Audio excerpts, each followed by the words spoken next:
Jim Dove. Yeah, he's not here. I don't see him. Yeah. Who's that? Gene. Yeah. No, I don't see Jim here. No. Oh, is he going to exclusions? Yeah. Right, yeah. Yeah, he's here. Everybody's disappearing.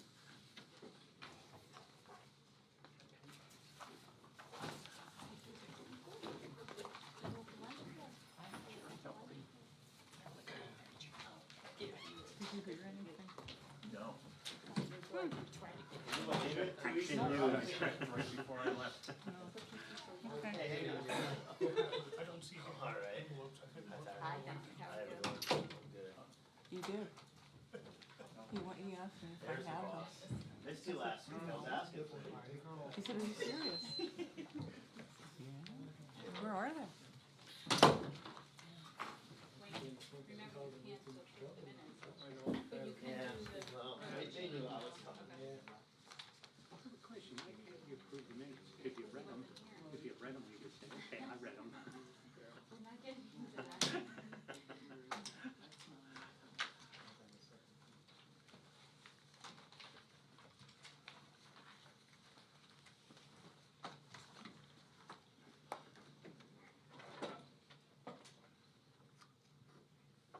Nick?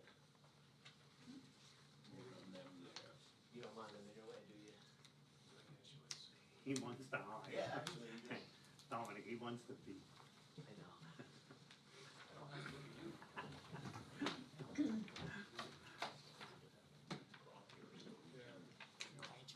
Hey, thank you so much. You can have that.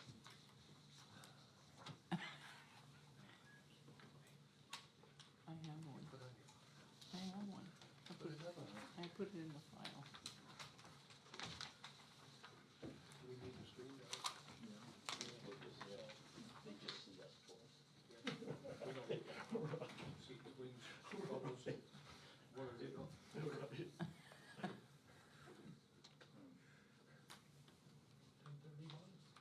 Waiting on the feed. We're waiting to go live. Oh, okay.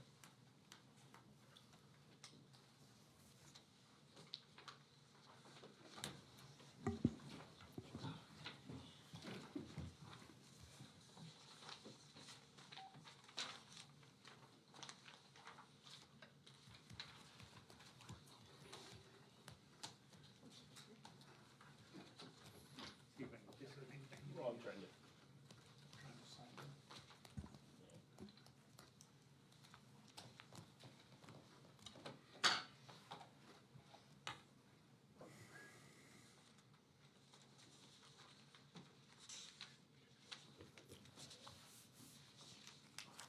He did real good with that last week. Maybe? I find that hard to believe. Only screwed one thing up. Said he had it scripted.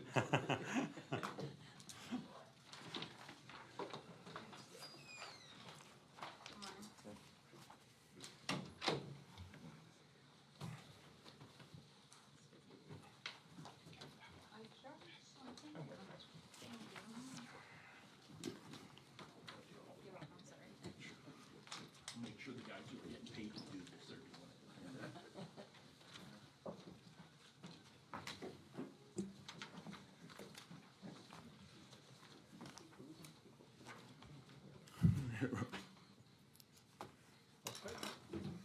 I'm ready to go.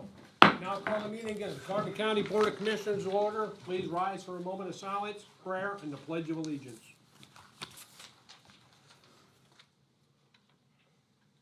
Father in heaven, bless us as we gather today for this meeting.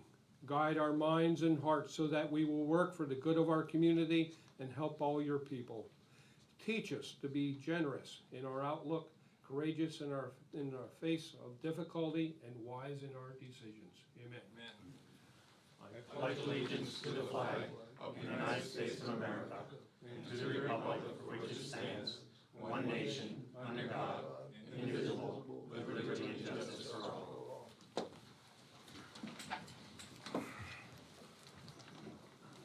These proceedings proceedings are being recorded for the sole purpose of constituting the accuracy of written minutes. Tapes are reused in eliminating recorded records of these proceedings.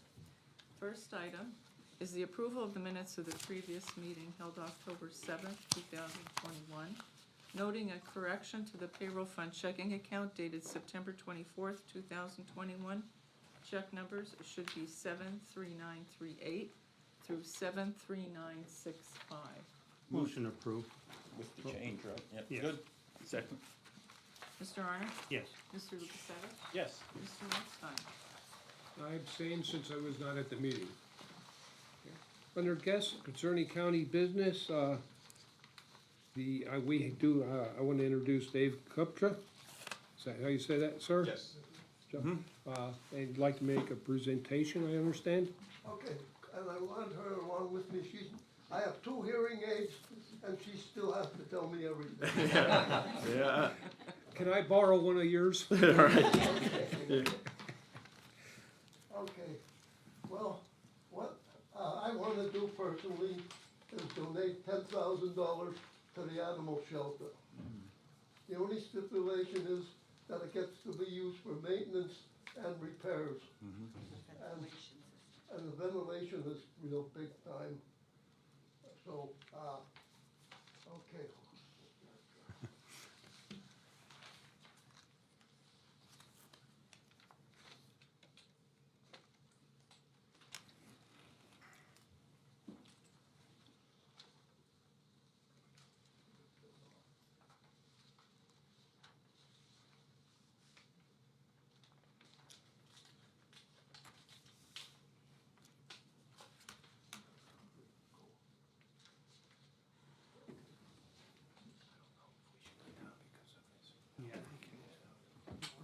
Okay, Stay there, sir. We're gonna come down to you. okay.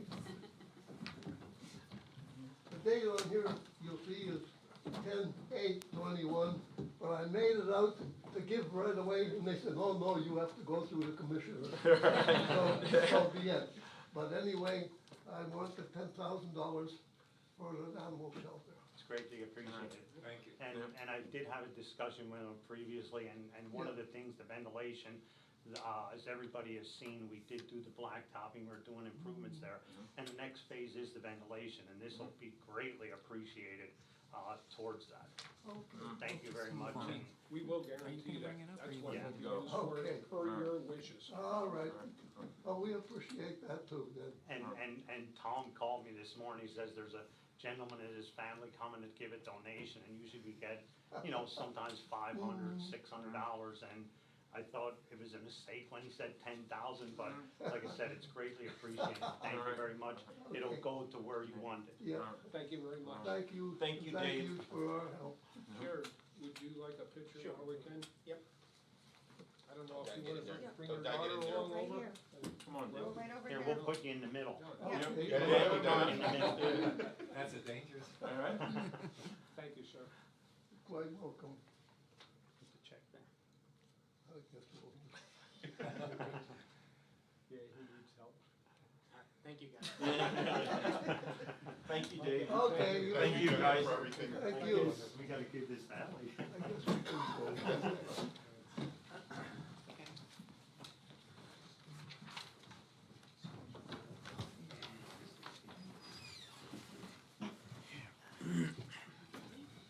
Tell him he's gonna be on the news. And you gotta watch the video. Oh, he watches it all He the time. watches it all the time. Thank you. Awesome.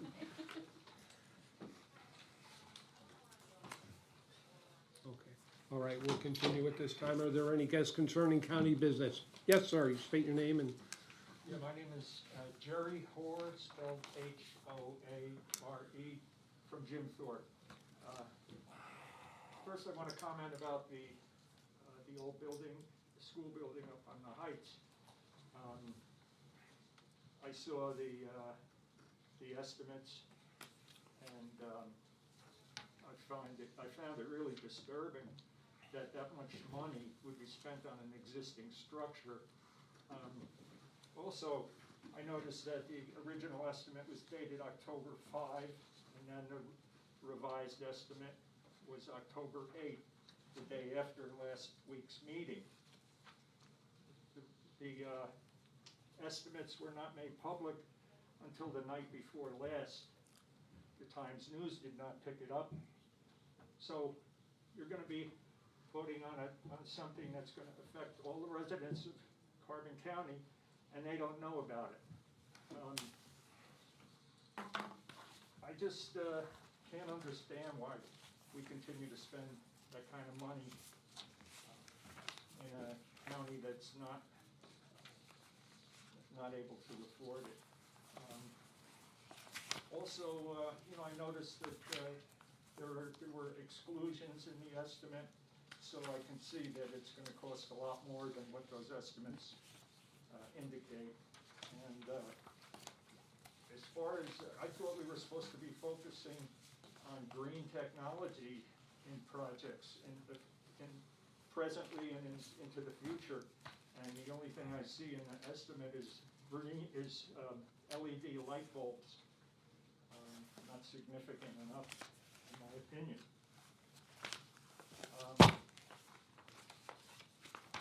That's all I have on that subject.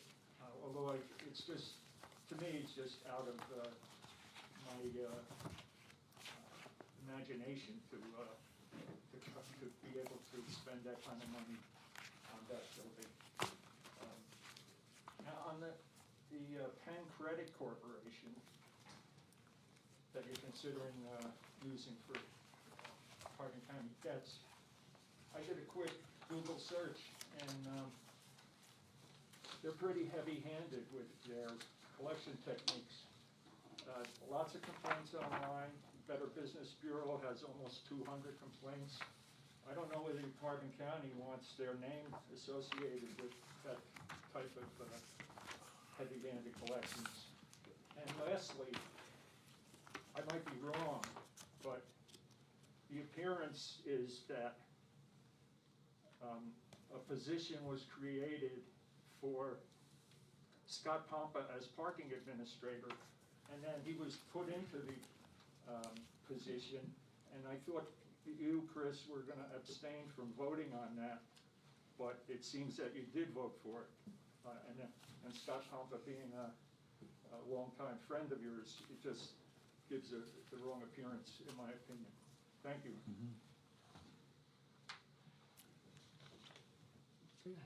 Any other guests concerning county business? So my name's Cynthia Wernette. I'm from Jim Thorpe. I spoke last week on Penn Credit Corporation. Point of order, a clarification. Are you here as a county employee or a private citizen? A private citizen. And are you on vacation time? Yep. Okay, just checking. Okay.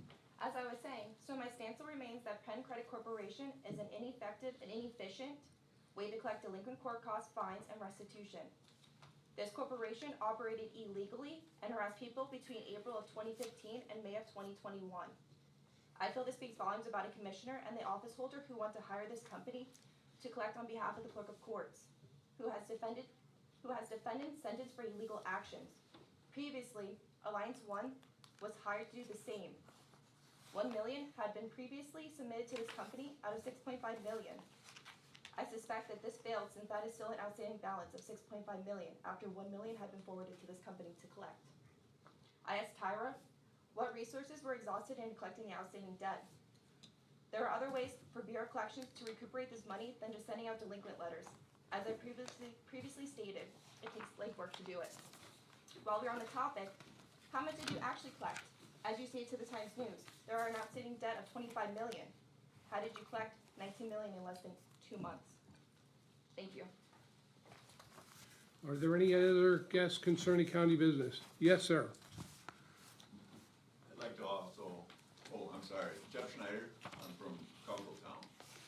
I'd like to echo Jerry's comments on the 410 address school building. I read through that ardently, and I think Boyle did a very nice job on estimating that. But what worries me considerably is there are a lot of things that were excluded. And I understand the reasoning behind that, furniture and things like that. But it's not a real true estimate of what you would spend on that building totally. And that scares me tremendously as a taxpayer in this town. I would hope that you would think ardently about that. My opinion is I think you should thank Boyle very heartily for their work, write them a check, and that should be the last money that would be spent on this project. Thank you. Are there any other guests concerning county business? Yeah, I'm Scott Turner from the county, and I'm here to talk about the county, the school building project. And I'm wondering why there weren't more bids. Just one contractor bid on that. And I think it would be only prudent to have other people. Scott, there was no bidding process. This was a feasibility study. We contracted with Boyle to put together a team to assess the building, to provide the Board of Commissioners information so that we could make an informed decision in regards to moving forward with a purchase and renovation of that property. Okay, well, I see a lot of expenses in there that I just don't agree with. And, you know, we're the taxpayers, and I think that we have to be considered when it comes to renovations of that building. I do agree that that is a good building to choose, but I just don't want to come off all negative. But I agree, I mean, I feel that you really should be working to keep the cost down. That's what I have Thank to you, say. sir. Thank you. Any other guests? Yes, sir, one more time. Thank you, I forgot one point, that instead of buying up properties in Jim Thorpe, why don't we build a parking garage, even though it would obstruct your view of the Lehigh River? It would mean revenue coming into the county instead of revenue going out. Thanks. Well, I'll answer that briefly. I think the last estimate we had on building a parking garage was at $22,000 Of space. per parking space. That is one reason you probably will not see that happen. That's an awful lot for parking. Initially, in another building project, we had looked at putting parking spaces in, and that was shot down, and a lot of opposition from people like yourself, and that project didn't go anywhere, so we were forced to go other avenues, so. But yeah, it's 22,000, and we'd have to sit and figure out how many cars we'd be able to squeeze in and how many years it would take to pay for itself. That's just not, that's, you know, and we're doing pretty good on the revenue side because there's so many visitors anymore, but if we put in a parking, the other problem, we put in a parking garage, probably 2 years that we're gonna lose that revenue as well. We get into the environmental issues and extending over the parking lot. You know, it's been proposed in the traffic study that was conducted through the borough and NEPA, et cetera, that we do that. It is a consideration, but at that cost, I just kind of think it's out of the question right now, not to say it wouldn't happen in the future. Yeah, Jerry, also, it's not the role of county government to provide parking for tourism. We provide parking for our employees. We are just fortunate to benefit from a large county lot that can help offset costs that otherwise the taxpayers would be paying. As Commissioner Notstein pointed out, the return on investment or the break-even point for a $22,000 to $24,000 parking spot is considerable. We charge $12 on the weekends, $8 during the day. So I think that's an unrealistic plan. Yeah, well, I didn't realize it was that expensive, so thanks for those figures, but other communities have done it, and it's, on Saturday, my wife has a business on Broadway in town, and her employee couldn't find a parking space, so she was a couple hours late, and then Monday, I had a contractor come to our house for an estimate, and he couldn't find a parking space, I had to have him park on our sidewalk. And you guys, as you said, you're benefiting from the tourism. We are. Yeah, and you could benefit even more, but, Okay, Yeah. thank you. You know, the double-edged sword of living in the Switzerland of America, right? You know? Yeah. Bad.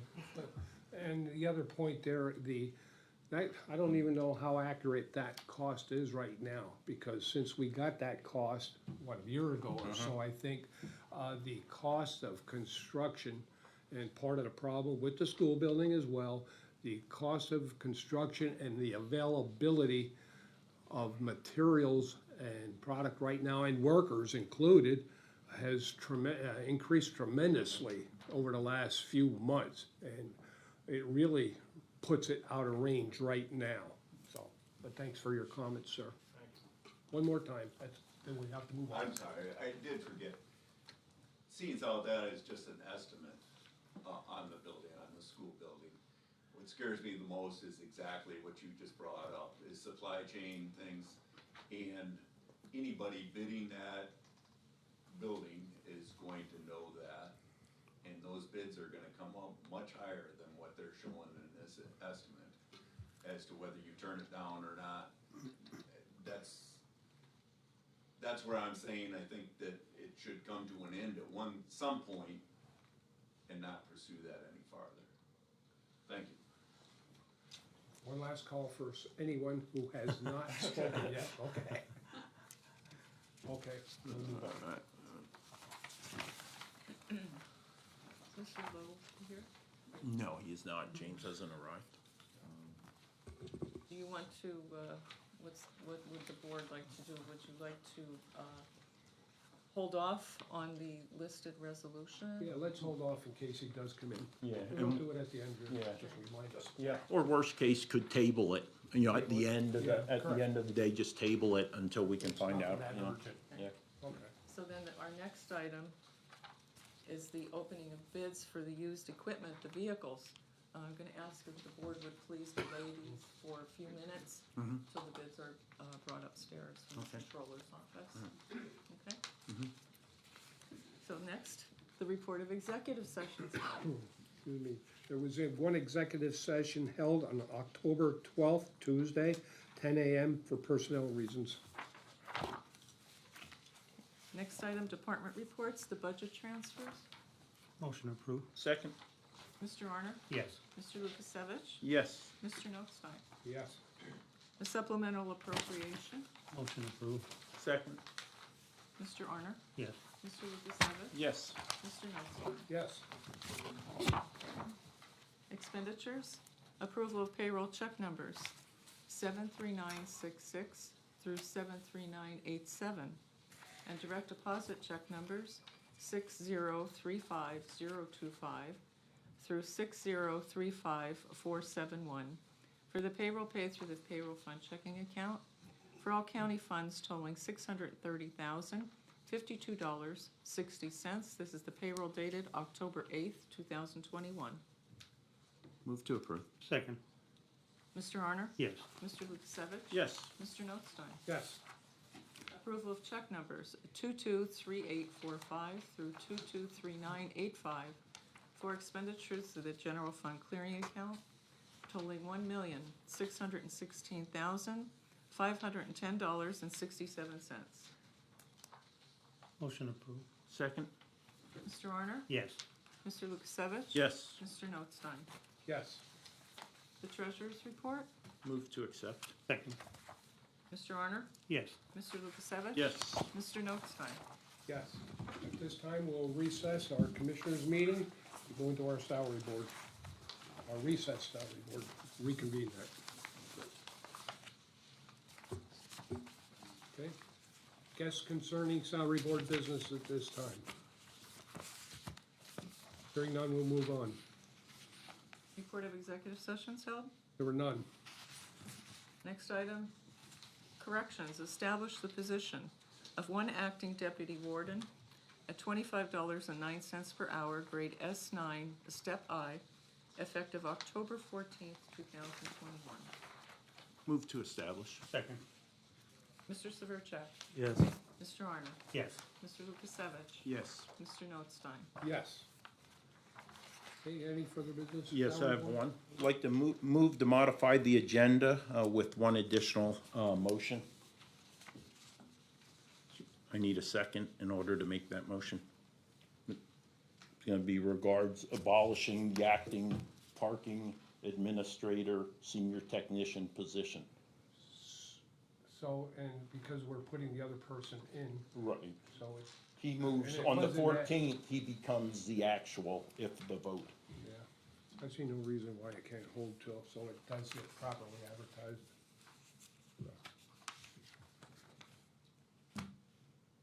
Did he second it, or? No, No. you did Nope. not say. No. No second. Again, yet last week I made the comment, I would only vote in favor of the acting in the sense that this week that would be terminated and a vote would be held so that I could abstain from his permanent designation as the parking administrator, senior technician. Jerry, and that goes to your comment, Jerry. Right?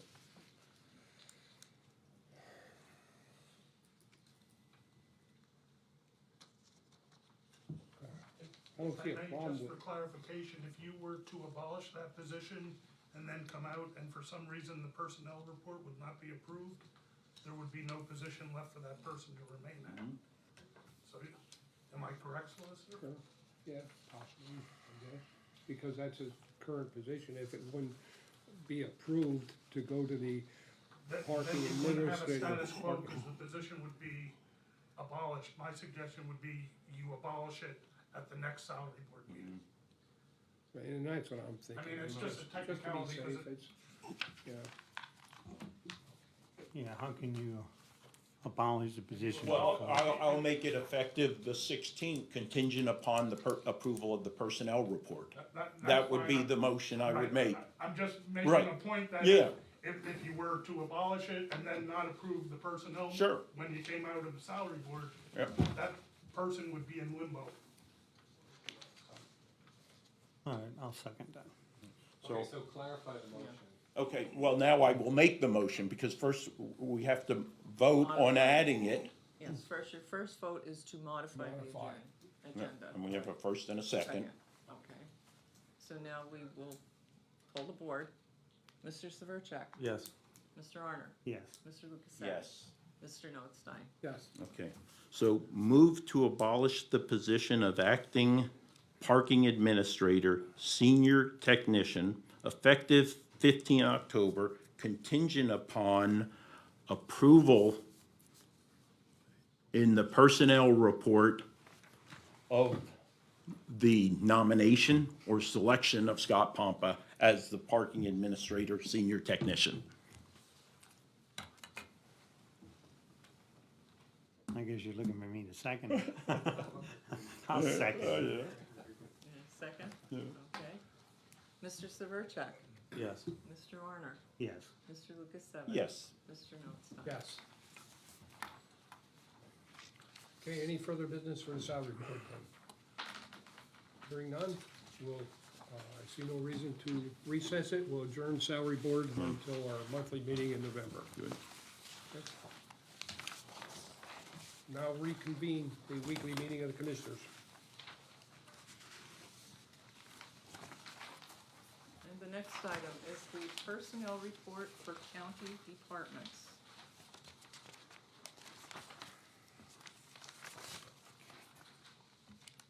Move to approve. Second. Mr. Arner? Yes. Mr. Lukasevich? Yes, with the exception of Scott R. Pompa to parking administrator, to which I'll abstain. Mr. Notstein? Yes, Next item is the acknowledgements for courts and row offices. Motion acknowledge. Second? Mr. Arner? Yes. Mr. Lukasevich? Yes. Mr. Notstein? yes, Correspondence was received as listed. Copies will be made available to the press upon request. Adult probation. For approval and execution, the fiscal year 2021-2022 continuing county adult probation and parole grants application with the Pennsylvania Board of Probation and Parole for the improvement of adult probation services through the reimbursement of eligible salaries of professional staff.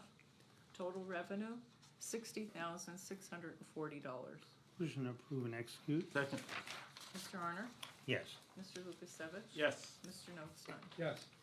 Children and Youth, for approval and execution, an addendum to extend the rates of the 2020-2021 purchase of service agreement with the Devereaux Foundation of King of Prussia, Pennsylvania, for 180 days from the fiscal year ending June 30th, 2021, or until the finalization of the fiscal year 2021-2022 contract. Move to approve and execute. Second? Mr. Honor? Yes. Mr. Lukasevich? Yes. Mr. Notstein? Yes.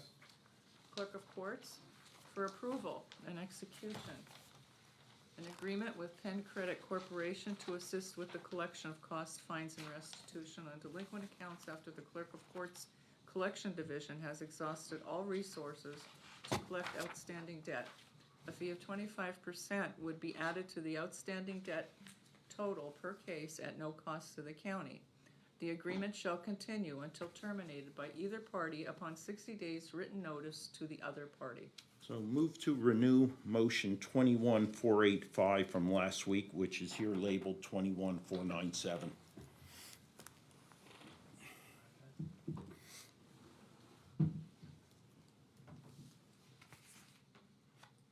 I'll second that.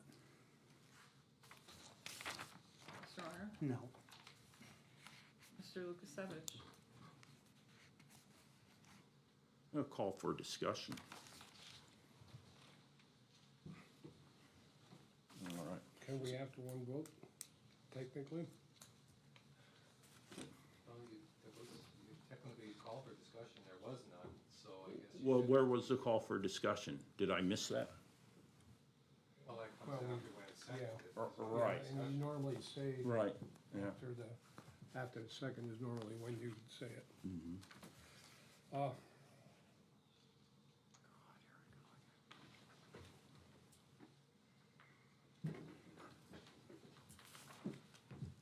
Can you could we have Rocky rescind his vote? No, you can go to this, if you wanna, look, you're the chair, if you wanna have discussion, we can have discussion, there's no problem with that. That's Okay. good. Okay, we'll have a discussion on that Okay. then. You know, So- and my question, my comments is, and I intend to vote no, is if Ms. Boney is doing, collecting all that money that she says we are collecting, that 25 million, that you're doing such a good job, why would we need Penn credit to do this? And the other question or comment, and I have, is that you're putting a 25% fee added to the outstanding total debt. And these people are already having difficulty making these payments.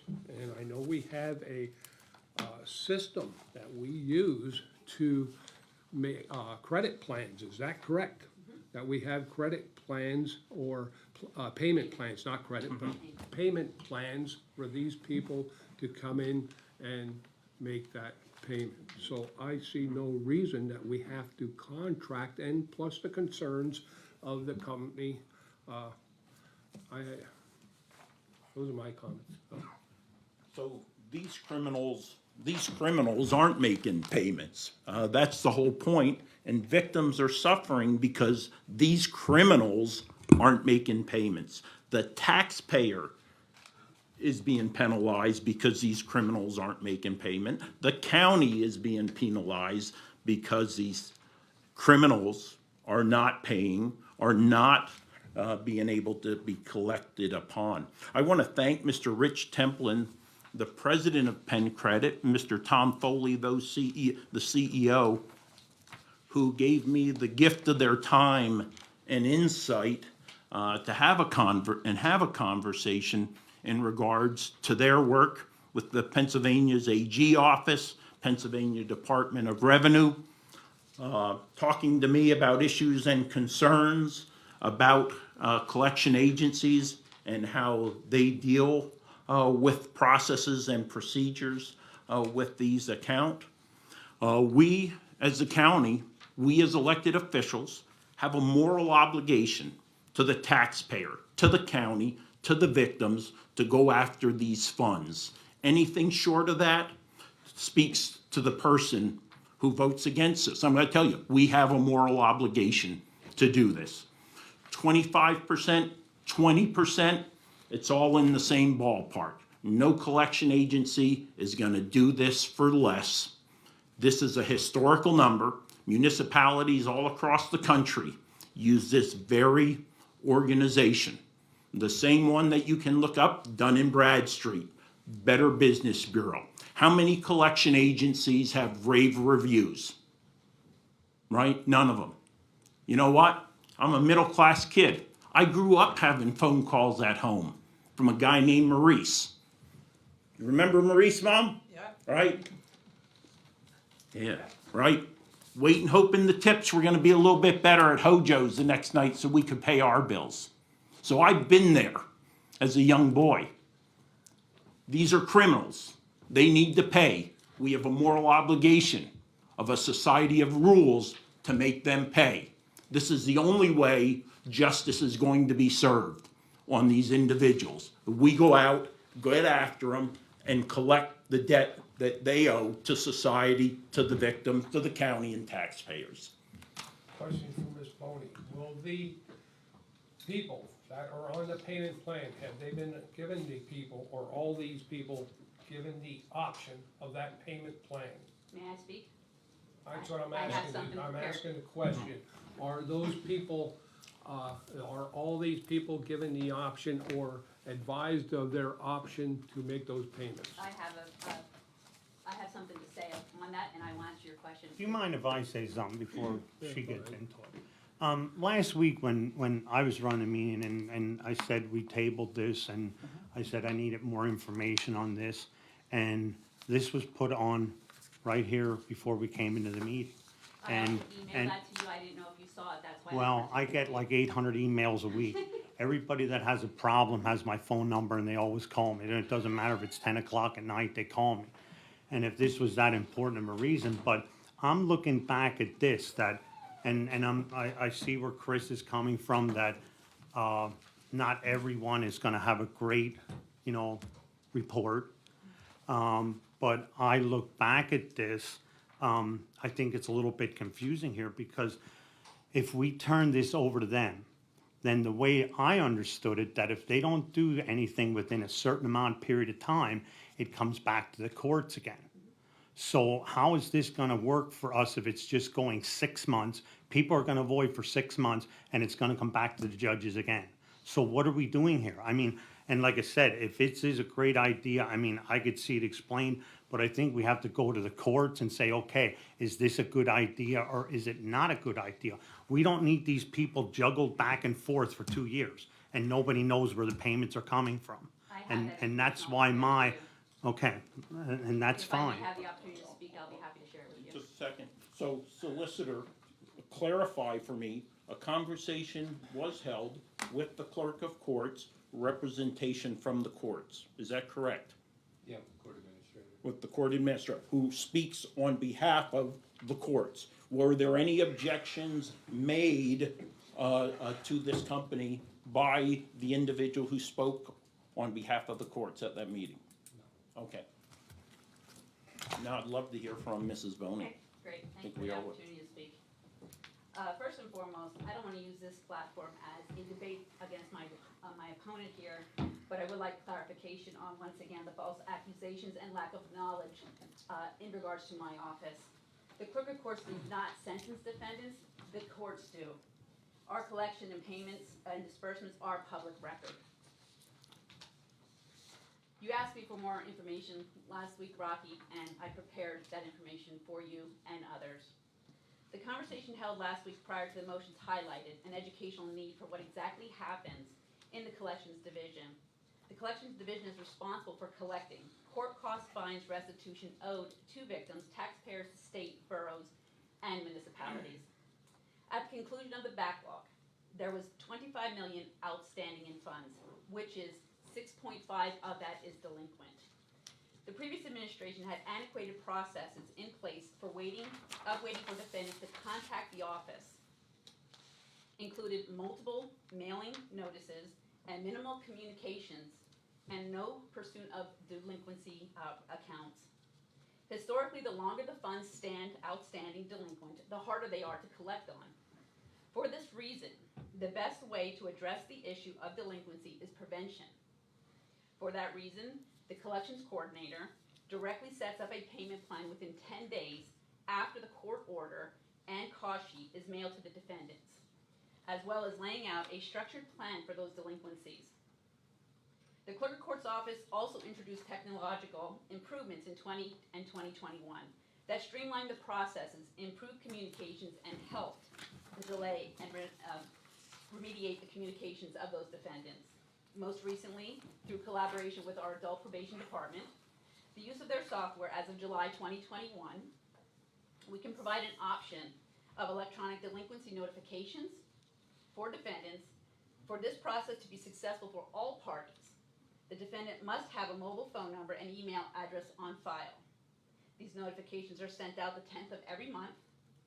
The defendants still get a mailed copy of their delinquency notice if they're not paid on 10 days after that SMS correspondence, if payment had not been made. Both the SMS and mailed delinquency notices have decreased monthly, demonstrating success rates of our collections division's new processes in decreasing those delinquent accounts. Additionally, the clerk of court's office accepts e-payments. This service has improved the ease and efficiency for these defendants to pay. However, delinquency in this county is still an issue.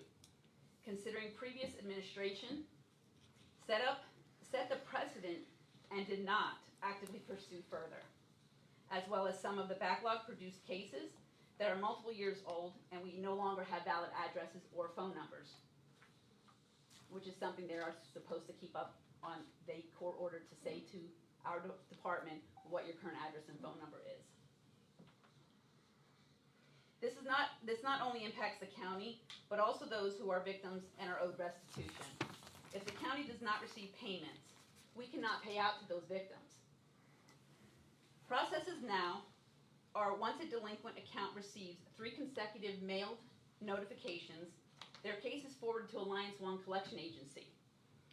It's a collection agency within our case management system, CPCMS, at no cost to the taxpayer. They do have a fee tacked onto that for use of alternative collection methods. As I stated, historically, the longer funds are delinquent, the harder they are to collect. These are court-ordered cost fines and restitution. While I stated before, I do sympathize with those individuals that these situations have happened and these individuals are not paying.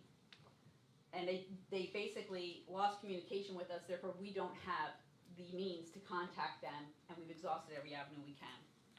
If they are denying all of those notices and not paying, we've exhausted all of our efforts, and the outstanding collection agency is our next option. If I may add, I had conversations with 2 of the 3 judges thus far. They do not do delinquency notices because they are not cost effective. The defendants don't show up, and their dockets, their calendars are full. They are, the ones I spoke to, are on board with this because they are court ordered to pay these cost fines and restitution to these outstanding individuals. These $6.5 million are old cases.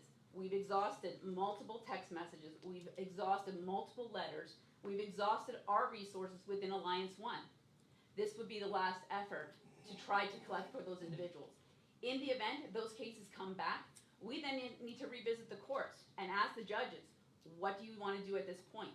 But taking those extra avenues and the judges don't have free schedule time in their calendars, this is the best option to try to get on those very old cases.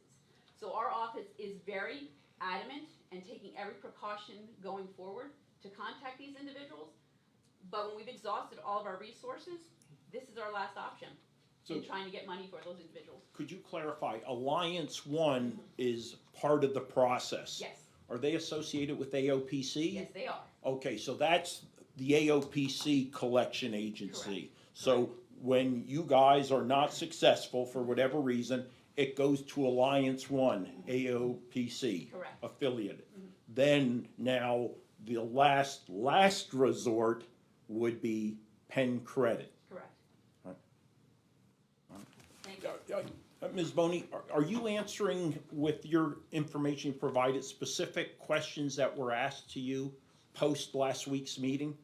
Yes, I had asked to give more of background detail of what we do in the office, and that's what I had prepared. Also, I did email that all of you, this morning, as well as I emailed to you, Rich Templin's letter, as well as his collector's pledge of what the company stands for, Yeah. as well as the flow chart of what our office used and is currently using to taking those measures into getting those collections for our county and individuals that are owed that money. Okay, so without Penn Credit, what's gonna happen to this $6 million that is potentially sitting out there? I can't for surely say, but I can estimate that will just sit there stagnant until the courts decide what we're gonna do and as means of going after these individuals to pay. And seeming that they don't do delinquency notices, Hearings. right, nothing would occur. That's a Again, that's possibility. just, right, Yep. thank you. Thank you. So I'm getting what, and I said, people cannot get away with not paying. But my concern is how it's gonna, like I said, how it's gonna go back and forth. And to me, are you telling me like the judges are on board with this, recommending it? And so is the court administrator, like what is their view on this? I No one mean, has objected. There's been no negative comment as to no, we cannot do that, because we already are doing it with a collection agency within our CPCMS case management system. This is a second avenue as an option to try to collect on these very old cases that people, you can't find them. They have other resources. Penn Credit has other resources to go and locate these individuals. Those programs cost the county, if I were to put in a budget request, thousands of dollars. I'm not willing to do that. Last year, I saved the county, the taxpayers, $96,000+ through my expense budget savings, fiscal responsibility. And now, going forward, this is a way that we can utilize this company without any additional expenses in my budget. Mr. Armstrong, you are here, you represent the court. I asked the solicitor if there was any concerns or issues raised that would inform us or give us reason not to support this. Were any objections raised by the judges, as far as you know, in regards to Penn Credit? Or the process even? Sorry, Greg, you know, you show up, you know? The court's been very aware that Tyra was trying Alliance One because that is the AOPC Yeah. primary vendor. And we're aware of the statewide contract for all counties that choose to use Alliance One. Yeah. And that after a 6-month period, I believe, 3 months. 3 months, Uh-huh. sorry, has to rotate to a different collection agency, and that's, I guess, where Penn Credit came into the question. Right. As far as Penn Credit, we don't know anything about that. Right. And it's, collections is really Tyra's, one of her responsibilities as clerk of court, and so that's where we've left it. Thanks, Greg. Yeah. We all know that, all them funds that are owed to the county, that excuse me, a great percentage of them will never be collected. That is a possibility. With Alliance One, they Not were a only able to possibility. collect Historically, $7,500. a lot of those people are sitting in prison. They're habitual criminals. Well, if I can correct you on that, Wayne, the ones that we send to the outside collection agency through Alliance One, they're not incarcerated individuals. They have been released. So these outstanding accounts, none of those individuals are incarcerated. They are out walking the streets. To our knowledge, last updates that we got. Call for the vote. Discussion continues. April 1979, right? American hostages held in Iran, right? The greatest failure is the failure to try, right? And we tried. That was my next statement. If you don't try, you won't know, only because there is no type of penalty to get out of the contract. It's given an option, see what they can do. Again, these are our oldest accounts. 19 million are actively set up on payment plans of that 25 million, paying monthly, and that's where we're going.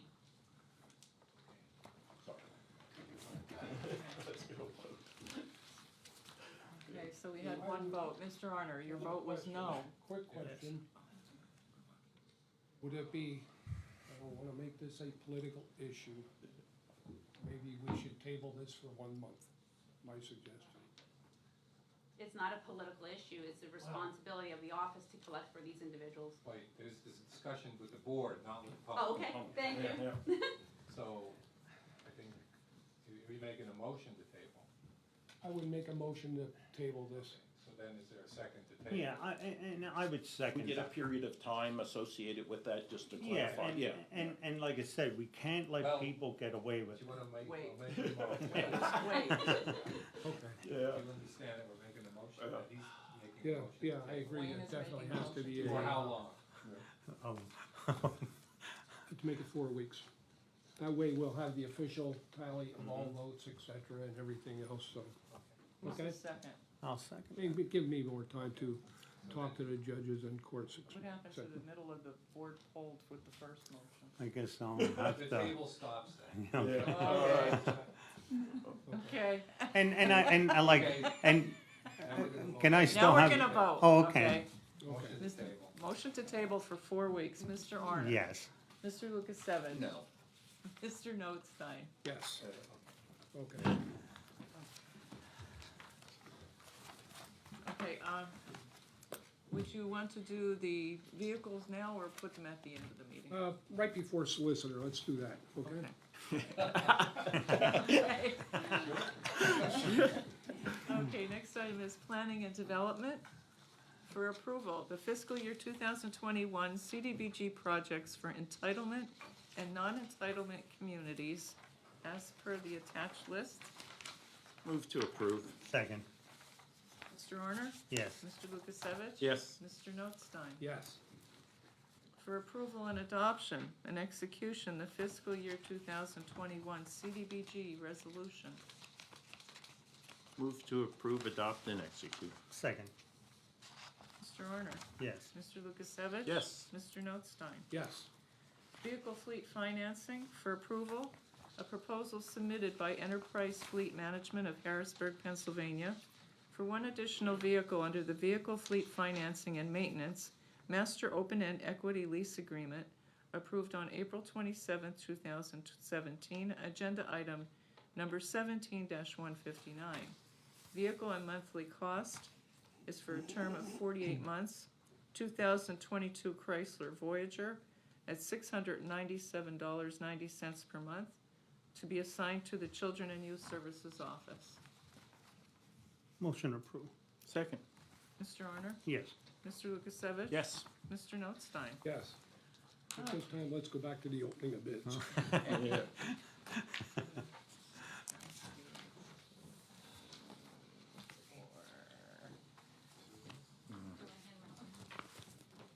One of these, take two for each one here. Thank you.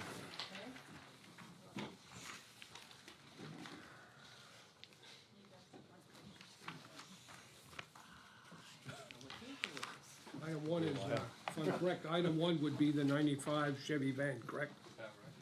Mark, is that Forty. right? Because the vehicles aren't identified on the bid sheet. I don't know. Not sure. Well, how are we gonna calculate that? How do we I have no identify idea, bid for used equipment. I move that we table for 1 week.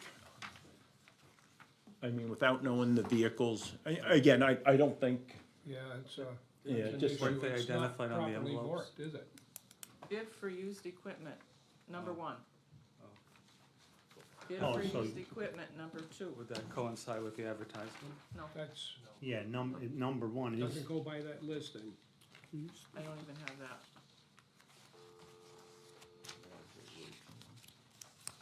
that's why I moved to table 1 week and Table, what do we do with these? Just hold them? Cost controller holding, Yeah. delay the opening. But how are we gonna determine which one's which. Which one's which? without opening it? Yeah, you won't. You Well, won't. I think, but if you identify, I think what you should, okay, so it is number one here. yeah, on here We it just don't says, know what it is, it though. says used One, equipment different. number one, used equipment number two, Yeah. three, so if it's on the envelope, Was there a bid document stating which, vehicle was number one, which one was number two? I don't think so. Because they have them labeled on the outside of the Yeah. envelope. Yeah. Right. If you, Right. They if you did can match that right. that this was put out as vehicle number one, Yeah. then you would have envelopes for vehicle number one. Right. Because obviously someone knew that to Yeah. put these together. Yeah, there had to be something because it's Were there standard? vehicle one, vehicle two. Okay, so we can do it this way, they're identified on here, so why don't we Okay, just we're gonna announce match it? 'em up. We'll open it Yeah. up. Okay, so I'll rescind the motion to table. So item number You one. got that. Got it. I Got think it. it's official, I now have more pen ink on my agenda than I do agenda ink. Okay, item number one is a 1995 Chevrolet van. We have two bids. Yeah, ZW Zaprasny out of New Ringgold, Pennsylvania. The amount bid, $582.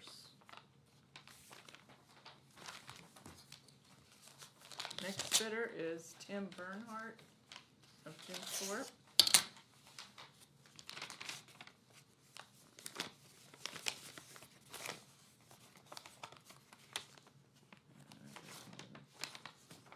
He just wanted to make sure nobody see it. Okay, the amount bid, $319.42.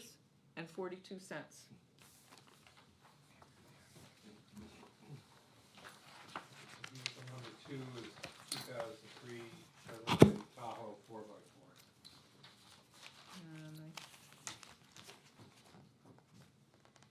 Number three, number two, Yes, number two. yes. Okay, and we have three bidders for that. ZW Zaprasny.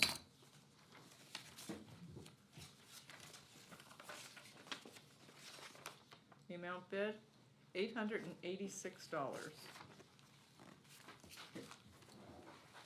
Next bidder, Tim Bernhardt, Jim Thorpe.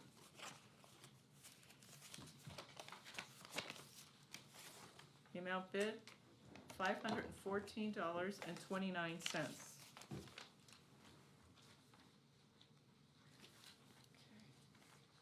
Next bidder is John Selby out of Tamaqua, Pennsylvania. $301.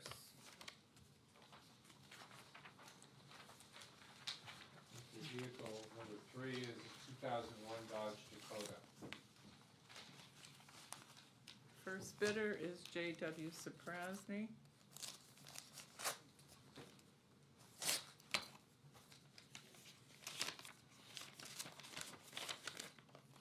The amount bid, $728.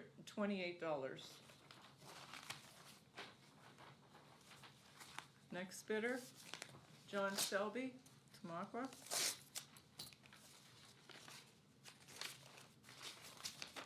The amount bid, $351.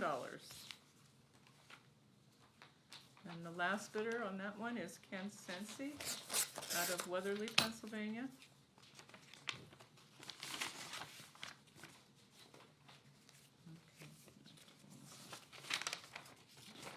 The amount bid, $200. Number four is a 1990 GMC diesel dump truck. First bidder is J.W. Zaprasny, Ringgold.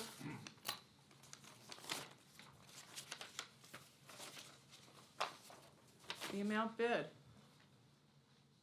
$2,046.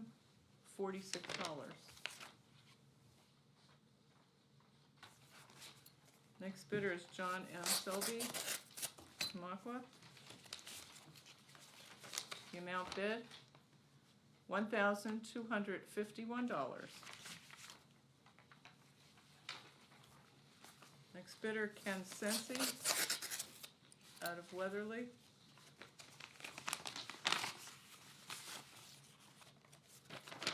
The amount bid, $2,000. And last bidder for that one is Brad May, out of Lehighton.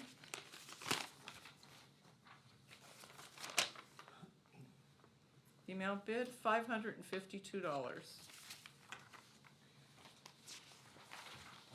number five is a 2008 Ford Crown Victoria. First bidder, J.W. Saprowsny.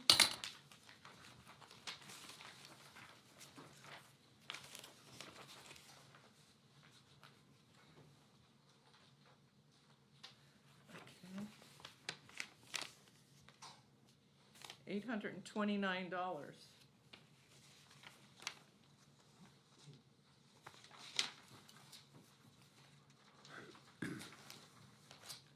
Next bidder, Jonathan Gulla, Lehighton, Pennsylvania.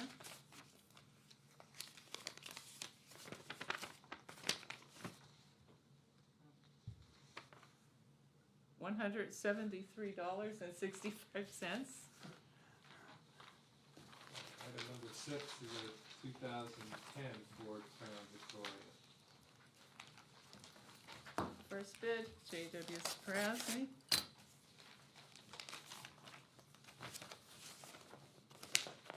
The amount bid, $811.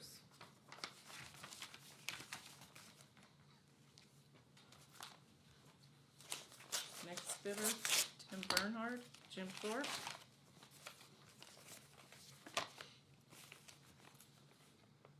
$207. And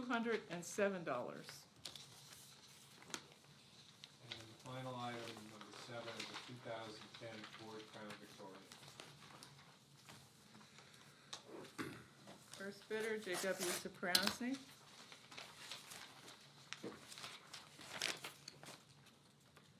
$831.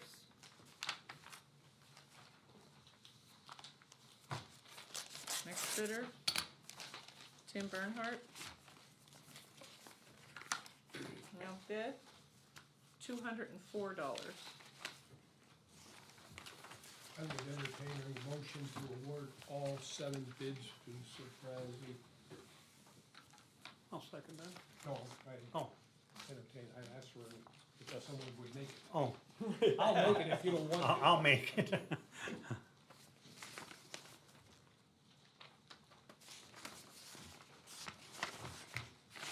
Your second? Second.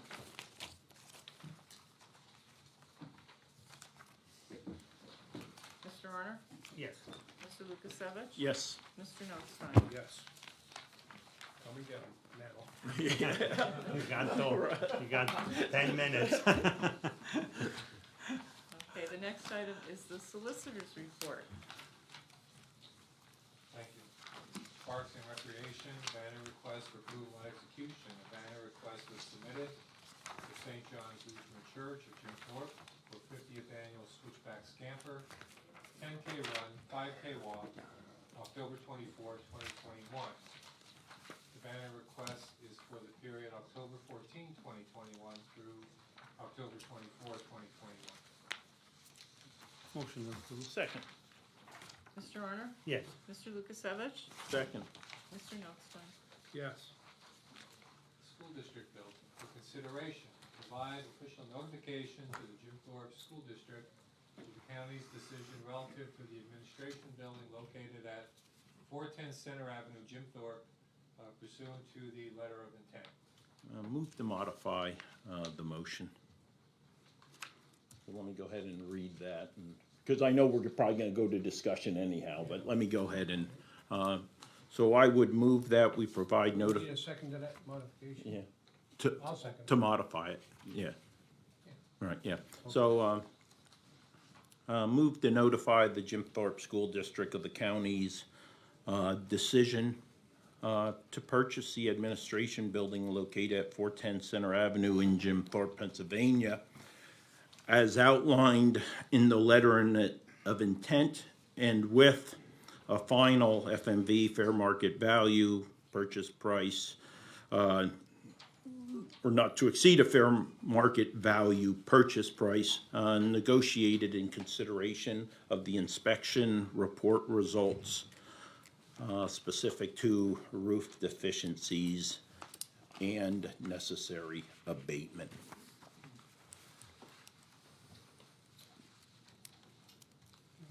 Want to repeat that again, sorry, so I fully understand it. Yeah, so basically, the motion is to notify of a purchase with a final purchase price not to exceed fair market value, and negotiated in consideration of the inspection report results specific to the roof deficiencies and necessary abatement. I would not be comfortable purchasing the building at the current price in the LOI, and I don't think it's is clear enough identifying if we would move forward that we wouldn't simply give them the 517.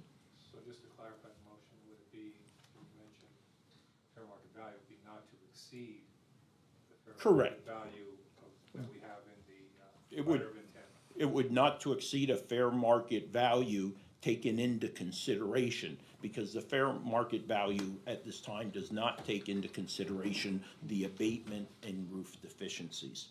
So I thought all of that was in the estimate. It showed, wasn't it 136,000 to take the lead and No, and no, asbestos out, or- that's different. It wasn't in the appraisal. The roof. The roof, or there was no, in the appraisal, they did nothing. They didn't look at paint, asbestos, or any potential hazardous material that might be in the building. And that does impact the fair market value, the final fair market value of that. Okay, but just for my, I think to clarify the motion, when we talk about that the fair market value negotiation would not exceed what's in the letter of intent.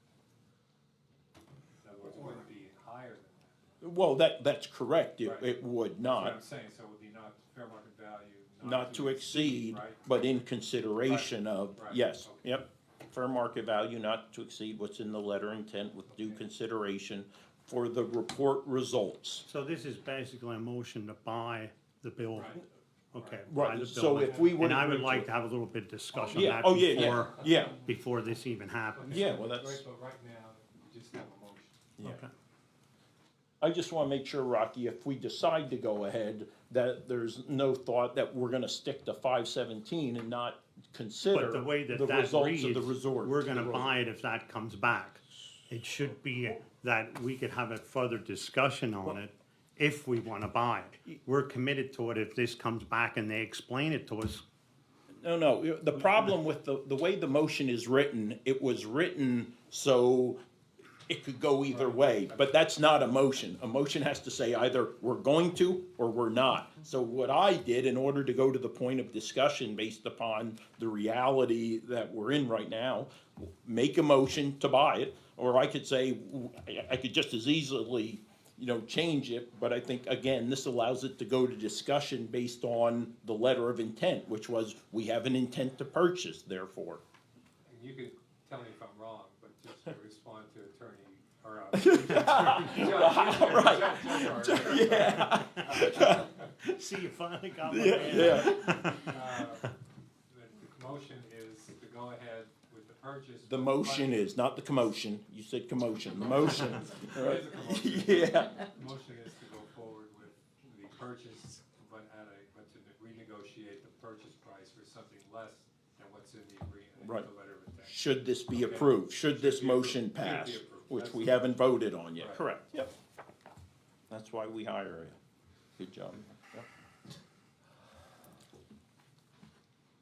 Okay, would you like my discussion on this? So that's been the second to the motion. Yeah, Wayne did. Oh, Wayne did. Wayne Yeah, did. I think Wayne did. Well, then you have discussion. Okay, I'm just gonna give a review to everybody of what I've seen of this project. I mean, I've seen other projects that we spend too much money over. And I just wanna clarify a little bit of the information on the information that has been put out there to the people. There was like some information out there that the 44 building was too inexpensive of a building, per person. And, the 44 building, first floor was designed for elections and a conference room. 400 square feet of it, a voting machine storage area, 200 square feet, a paper storage area for ballots, 550 square foot conference room with a capacity of 104. 250 square foot, a workroom to process the election paperwork. This is an altogether application than workstation cubicles and should never be compared to $1 per value on a building. On the 410 Center Avenue property, There's a version of 9 million, which it's slightly over 9, and the other one's 8 million, which it's 999,000.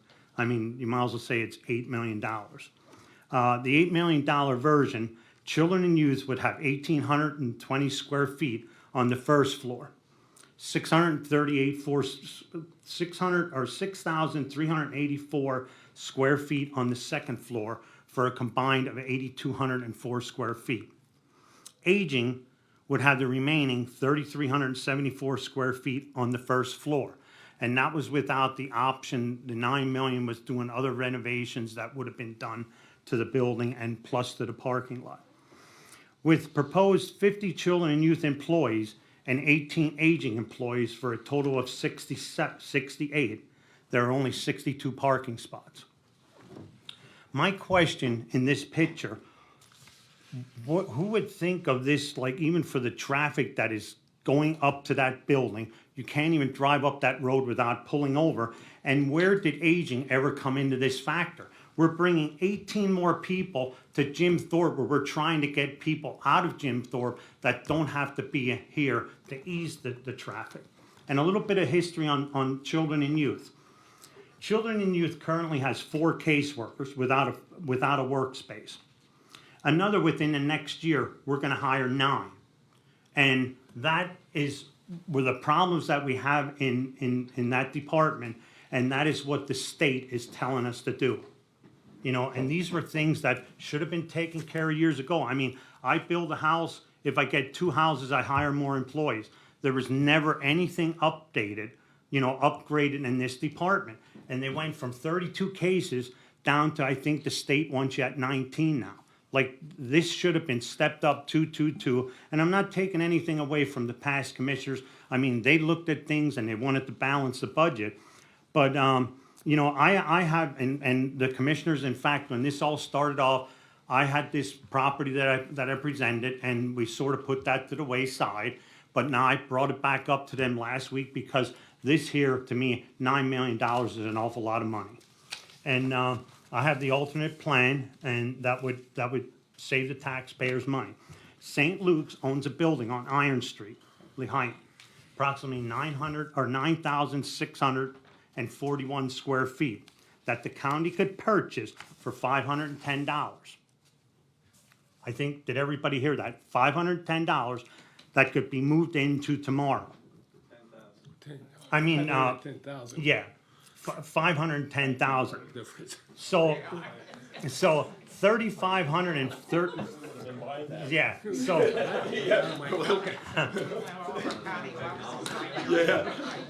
So 3,543 square feet is available immediately, which would accommodate the increase in employees to the department. And this is something that we need this space now, not in 2023. Then there's an additional 2,128 square feet that will be vacated in November. And remaining to that is another additional 2,650 square feet that St. Luke's has their wound care center in. They're willing to stay there and pay us rent until they have their what they have to do to finish at their hospital in Franklin Township. And then the Children and Youth Department would be self-sufficient at a location by themselves with plenty of parking, and we're getting people out of Jim Thorpe.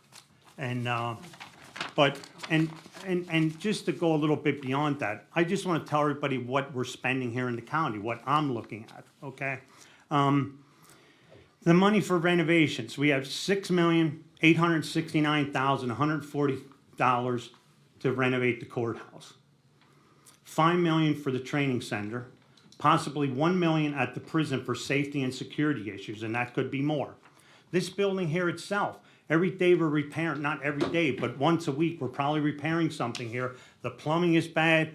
You know, my room is like a refrigerator. People are complaining about everything in the whole building. Even our administrator, how we adjust our heat, we disconnect the vent, and then we hook it back up. We're not even taking care of the buildings that we have now, and this is a tremendous amount of money. And we sit here every week, okay, and before I even get into that, we never really had a discussion with the controller or a financial advisor over this. Although we did have discussion of the American Rescue Plan money. But this money is to help Carbon County till 2026, not to be abused at the blink of an eye. And every week we sit here and we talk about children and youth, okay? Staff, space, we need all of this. From the state, we get 80% reimbursed for children and youth. Now, this additional $2 million that they put in the budget can go to any building. It's not designated for the one in Lehighton or the one here at Jim Thorpe. That goes with the department. And my feeling to this is, if we overspend, we're the problem, not the children and youth. And that's all I have to say.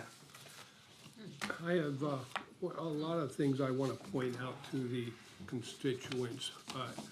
There are so many moving parts in this puzzle. You talk mostly about children and youth there, but we have to consider the other offices that are extremely overcrowded, especially with COVID. The offices we had the higher caseloads in were the offices that were extremely overcrowded, being the sheriff, the district attorney, and see, which is the other one? I forgot which other one. Public defenders, that were extremely overcrowded. And it goes back to a little bit to what Rocky says is the courthouse definitely needs renovations. And we are looking at upgrading the air handling, and air quality is a lot of the system. People are shoulder to shoulder. Where we had more space in a lot of the offices, it was, we didn't have as many problems.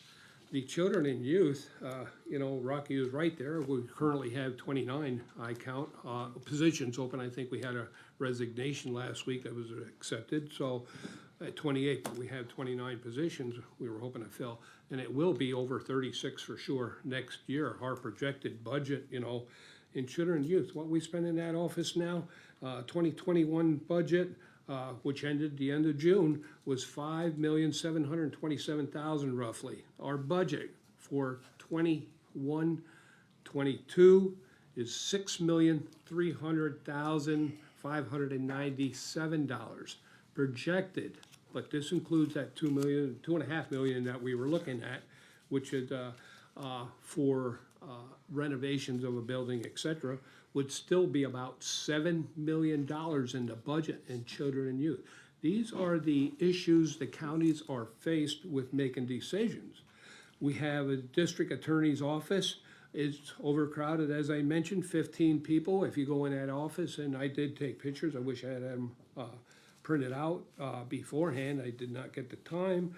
But the public defender is another one. You have 5 attorneys, 3 clerical staff in 1 or 2 rooms. 2 rooms. How can you work with your clients in 2 rooms? District attorney has no rooms available to work with others. Sheriff's department is overcrowded. They have 28 people. Who knows what that's going to expand to? And the more buildings we have, the more security we need at those buildings. So that also pushes things up as well. Aging, we talked a little bit about that. We're currently at 20 people in the aging office. They're overcrowded.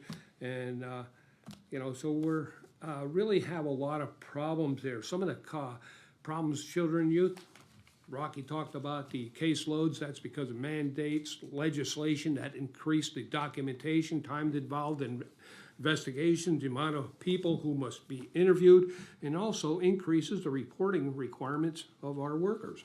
Caseworker turnover due to stress and to moving to higher paid positions in other counties because they get paid so much more. And that has been one of our challenges. We did address that a little bit this year, probably not enough, and we're gonna have to continue to look at those. Those are the ones we have been going through a great deal of stress the last 3 or more years with NERO, Northeast Regional Office of Human Services, and issues and citations with children and youth.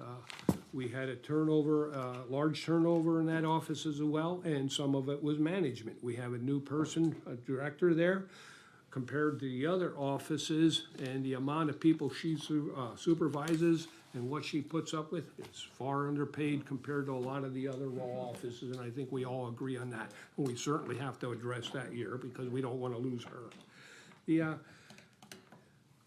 Some of the other things, I talked about the COVID, yeah, we talked about, people keep jumping, well, why don't we go virtual? And it's not easy, and people may think, especially in a county office where you have less, people, and we have public coming in all the time, we have 3, 4, 5, 6 people, in an office. A lot of our offices, are a lot of interaction between the offices, such as clerk of courts, the pathonetary's office, and, DA, public defender, and so many offices have to be within a short walking distance of the courthouse because they're in and out of the courthouse every day. Suggested, that we rent other spaces. That is a problem. I've been here 22 years now, and in almost every case, we have had issues with landlords in getting repairs or work done. To me, it is also a waste of taxpayer dollars because those people are putting money in their pocket and they also have to pay the taxes. So it's costing us more for not owning buildings. And one of the things I'd like to do, possibility, look at maybe some offices, combining some offices. Yeah, definitely we have to look at moving some offices out of Jim Thorpe.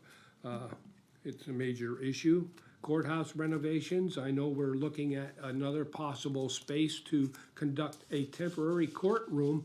If we do those renovations, we're projected, 10 to 12 months. So we have 3 courtrooms now, possibly one of them, the latest one to be renovated, would be very little interference possibly, except when they upgrade the power system, the electrical system. We have asbestos issues in the building, things like, of that nature. And I already mentioned the air conditioning, heating system.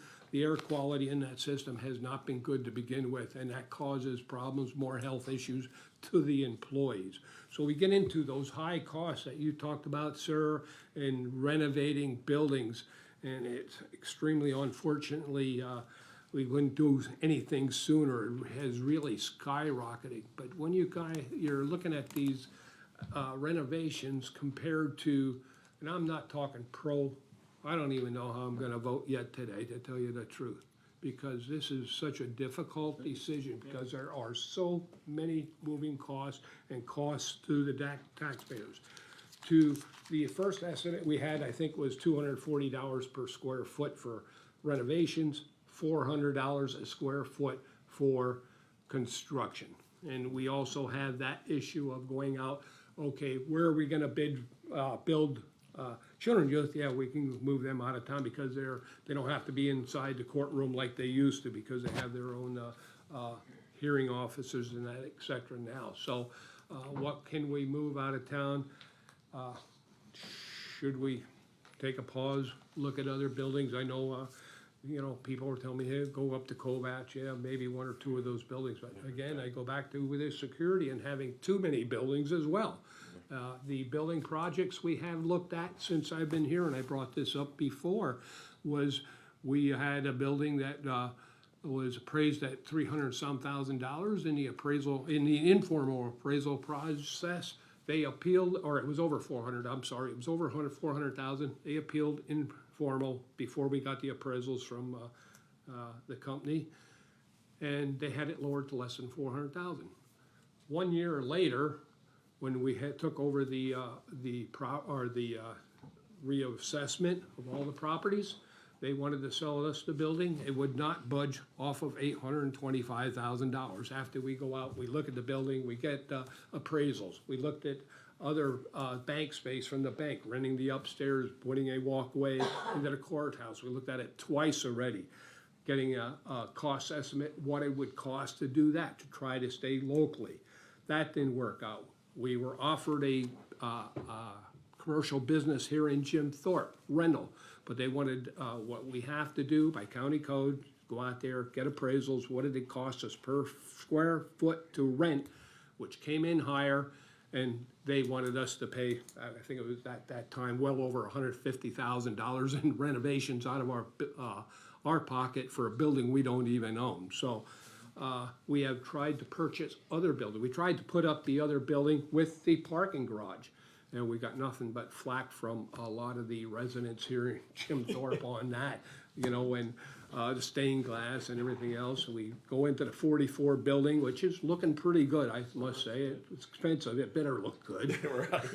But, and it's almost complete now, but no one wanted to tear that building down. You know, the same people that opposed tearing it down, they didn't want to tear it down then they didn't want us renovating, so what the heck do you do?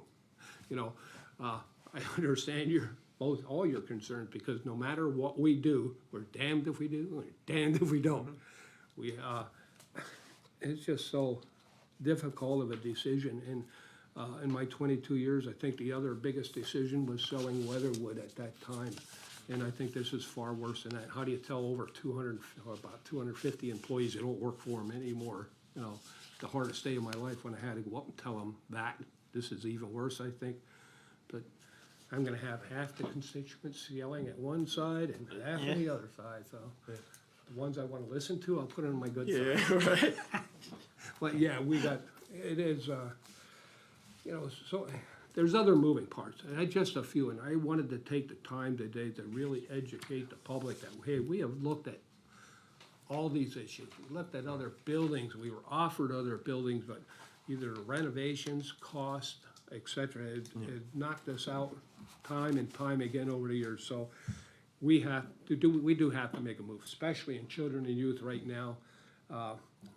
Probably common knowledge, we have our issues with citations, on the verge of losing the license. Things are finally looking better for us after hiring more people, retaining more people, looking at new space for them, and you're really improving the process in the children and youth office. If we would have lost our license, our reimbursement would have went from 80% down to 50% of that current $6 million budget, so let's say.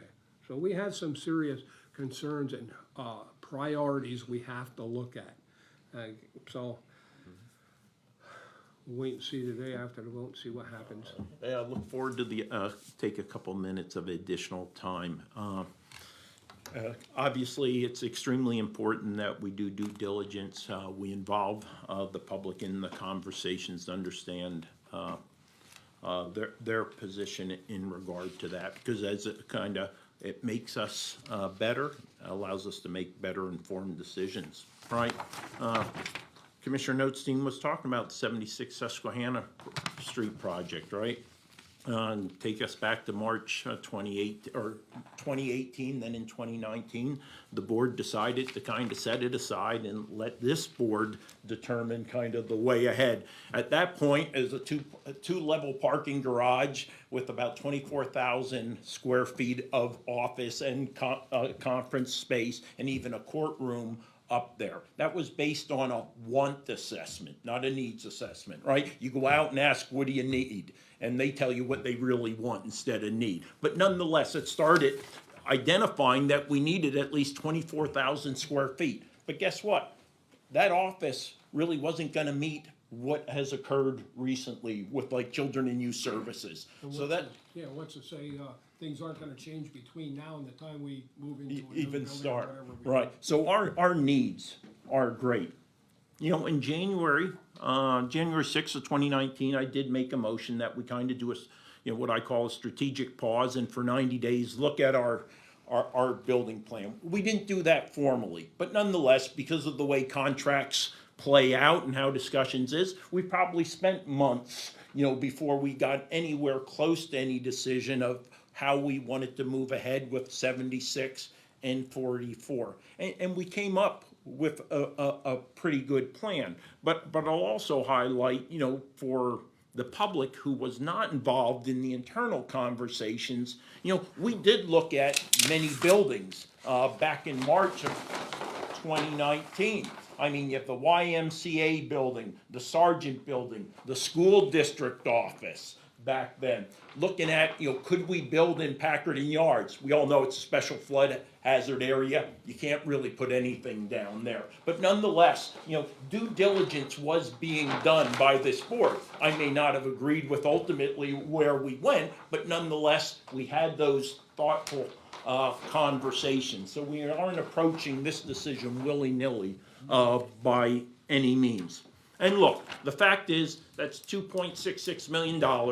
It's destined for 10 people. I don't care how you slice it, conference room, putting voting equipment. That's what it comes down to. That's just a fact, all right? So that's that building. I like pictures, yeah, because I'm accustomed to drawing. I learned that up there in that building, right, on the hill. But let's talk a little bit about, right, that was $267 a square foot is what we were getting down here. All right, let's talk about that building right there, right? Carbon County Human Services Building, all right? At least that's what we're putting kind of in budget, or request to support that. Well over 32,000 square feet of usable space at this current time. The price per square foot, we can get it down to anywhere between $246, $278 per square foot, right? Depending on the plan we pursue, depending on how much parking is needed. Parking's a problem. Easily, we can get to 52 spots. Tell you we try to get to 62 spots, it goes up real sharp. We want to add another 50 spots to that. It cost us just under $1 million for one parking level to go up there. But again, that is something that has been considered and looked at. And I talk about the 32,000 square feet and its ability to hold up to 83 personnel employees, or a low of 63, which would more or less just be aging and children and youth. There's an additional 10,000 square feet available. And I'm saying that's ballpark. It's actually 9538 square feet available for the future. That's enough to host another 40 to 60 individuals up there. And that's converting the gymnasium into usable space, something that at this time we decided to leave alone. And part of that was because we felt that could continue to be, let me call it, a space that can be utilized by Carbon County residents, by our seniors, for our judicial sales, for our court operations when we're doing renovations, and it could be used for an emergency shelter. I'll bet you the Jim Thorpe residents don't know there's not an emergency shelter currently on the hill in Jim Thorpe other than the Dillies. How many people can you fit in the Dillies if it's not a bingo night? Not too many in an emergency situation, right? So we want to retain that gym, right? Continuity of operations, emergency shelter. The space that children and youth needs is just under 13,000 square feet. That building down on Iron Street doesn't come close. It's about 25% short of the needs of children and youth services. This building here takes care of us today, and it takes care of us well into the future. Well into the future. I'm talking decades, 30 or 40 years into the future. But again, someone has to bite the bullet, not worry about, November 2023, right? And bite the bullet and make the hard decision about what is in the best interest long-term of this community. All right, funding. There's $12.2 million of American Rescue Plan. We kind of have about $1 million of it kind of set aside. We have one project down in the deeds office. We set some aside for our employees because of COVID issues, and like to do a gap grant. But the fact is, what we're seeing, space utilization, American Rescue Plan, that fits right in it. You gotta get people spaced out. You gotta give them better ventilation systems. You need to give them better work environments. Think about retention. Anyone who's ever left a place because of the work environment, right? People say salary, salary, salary. Well, actually, you'll see higher on that continuum, right, or to the left or right of it, quality of work environment and leadership, right? This is working towards creating a better work environment to help retain county employees. This right here, $6.89 million for the renovations. But here's the exception, if it's vacant. If it's totally vacant, there's not a person in that building, you will add to it, according to our construction consultant, you will add about 33% if you do this piecemeal, right? Moving people around, shuffling them around. So we're talking a $9 to $10 million project for MEP, right? Mechanical, electrical, plumbing. Understand in this county, up until recently, I've never heard MEP as the priority need. The priority need has been space, right? Get the space because of the growth of county government. So again, I have no indication that there truly is a priority to MEP. The priority remains space. All right, that's that building there.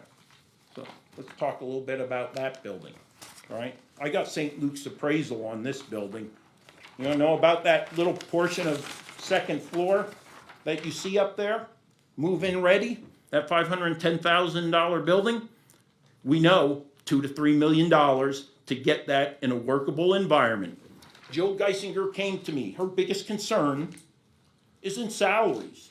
Her most recent, presented to me, biggest concern was the work environment, the space, the shoulder-to-shoulder necessity for those employees down here, right? So you're talking a building that's going to be $3 to $3.5 million, and it will not even hold all the children and youth services. It'll be lacking 25% of the square footage to meet their needs.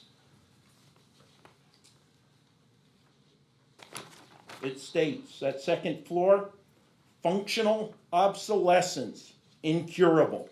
I don't know about you, but that sounds bad. Functional obsolescence, incurable. As it is our opinion that the cost of repair will most likely exceed any financial benefit. You know that schoolhouse on the hill, built after World War II? Guess when this one was built, all right? Before World War II. Keep that in mind as we look at making investments into the future. Children and Youth Services needs about $5.1 million to meet their space needs. They put in a little over a $2 million request. I asked them to consider a supplemental or a modification to their state requested budget. And with the help of Boyle Construction, they're looking into that possibility, regardless of where they ultimately end up. But they need to end up somewhere. They need to end up somewhere now. So think about what I mentioned about the courthouse project, that $6.9 million. Where are all those people going to go if we want to save you and me $3+ million? Office space rental, $10 a square foot. Add that up. That adds up. Now, where are you going to find that square space that the court needs to operate in for a year? You know what? Yeah, we're going to spend $1 million to move them temporarily, to put some infrastructure up there to meet those needs, no doubt about it. But at the end of the day, ultimately, without that space, we really don't have an option that's going to be in the best interest of the Carbon County taxpayers. So this is some of the thought on this. We could buy that building today for $500,000. It's going to pay for itself in about 1 to 2 years. Because one, right now, because you know we have 3 offices up there right now, right? We could buy that office today. We could put the entire court up there, and it would pay for itself while we spent $6 million on renovations of that courthouse, $7 million. But again, that doesn't meet our space needs, but we could do it. But if we don't purchase that building, we have no place to go. We lose all our flexibility. But guess what we can do if we buy this building today And 24 months from now, after, let's say, partial, if total renovations are complete, are done, we could sell that building. And guess what? We'll get 75, 80% back on whatever we paid for it, right? That can be expected in the market. We've already had someone who was competing against us for that building who offered in the low 400,000s. So we could purchase it, kind of like a rent to own, right? Or we can get rid of it, kind of like a lease. Take it for 2 years, and guess what? If it doesn't meet our needs, we get rid of it. Or we can go all in, do what is necessary to meet the needs of the county today into the future, buy it and renovate it in the most cost-effective, efficient manner possible. And this is what I'm gonna tell you. These three right up here, at the end of the day, regardless of what we're gonna decide, and I've seen it in the projects we've done so far, we go all in. Once we make a decision, we're gonna do everything we can to ensure the best interests of the Carbon County residents are taken care of when we make decisions. Solar won't pay. Solar won't pay. By the time it pays for itself, you have to replace it. I've been looking at solar for 2+ years, Jerry. Wanna let you know that. It doesn't pay, that aspect of going green. Understand, our number one priority, right, should be our seniors and our, have a senior center. Even Penn Forest has one. Weatherly, Lehighton, Nesquehoning, Palmerton. You want a senior center in Jim Thorpe? There's only one place you could potentially put it. How about 365 availability of a place for seniors to do events? Another venue for the Senior Olympics. Well, that's all I have on that one. Holy moly, that's a tough decision.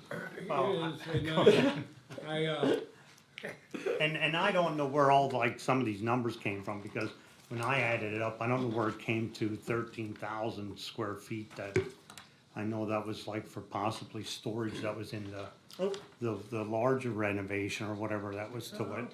But this is something, and I said, you add all these numbers up. Carbon County cannot afford the courthouse, they can't afford the prison, they can't afford everything added together. Absolutely. And I can guarantee you what's gonna happen here, and you see it all across the board.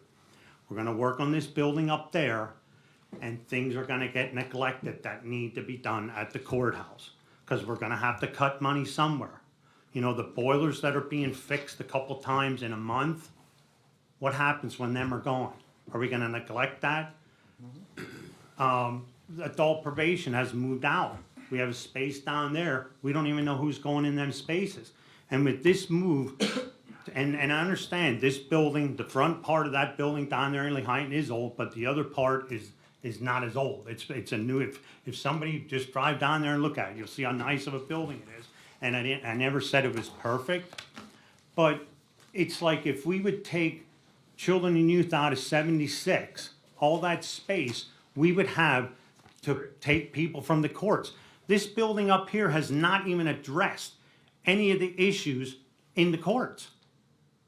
It is not, nothing. Aging is in Palmerton. That cost us $40,000 a year. If you would take a third of that building, that cost, and say that aging, it would take us 50 years to pay that $2.5 million back at the rate that we're paying. So money-wise, I don't really see where it's going. And I said, again, I go back to it. We didn't discuss anything with our financial people. And just so that everybody is aware of it, this motion is to buy the building. That's what it is. It's not to, you know, if you go out and buy a car and you say, okay, well, I'll buy it if the tires are all right, but you come there and one's worn, I'll buy it anyway. And that's what this is gonna be. You're gonna buy this building, and the taxpayers, for 3 years from now, when things don't get fixed around here, then they're gonna come back and say, oh, you know what, we need a new boiler in the courthouse. We need a new roof here. You know, and the tax increase did not, starts today. You might. Building, which would have been perfect for us, but I would only ask if I went along with this motion, or even on. If you go along with this motion, Wayne, you bought the building. There's no backing off. I know that. But you know, and Joyce was right in one thing, and you know it yourself, children and youth needs that space now. not Exactly, and they tomorrow. could move into Lehigh Today. tomorrow. The- Simple as that. Both building projects have to be scaled back. Yeah. We on a doubt. Yeah. We were looking at the tiles, I say, forget it, you know, just clean them, Yep. do what we can with the tiles, keep the one restroom the way it is. We were looking at renovations, yes, we must upgrade the heating, air conditioning systems, plumbing, et cetera. The electrical system is outdated, no doubt about it, and that building was built a lot, or what was it, 1893? Something like that, or 19, whatever it was, I forget offhand, see it every day, but, unless we can scale back several $1 million or between the two projects. And even if we purchase that building, it's still not going to meet our future needs. I would not be in favor of doing any other than necessary renovations, such as a roof or maybe heating, ventilation to that building until we have a better grip. I think we need the space now and move them, but make no other renovations at this particular time until we get the courthouse done.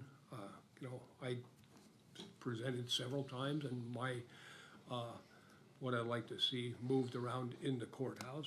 I talked to court administration about it, met with court administration and adult probation about borrowing some temporary space. There's a lot of issues with that as well. But my number one concern, and we're still waiting for the official notification from the state, the agreement or, what's the word I'm looking for? The settlement agreement with children and youth. And I really don't wanna jeopardize that because it jeopardizes everything we have on the table right now.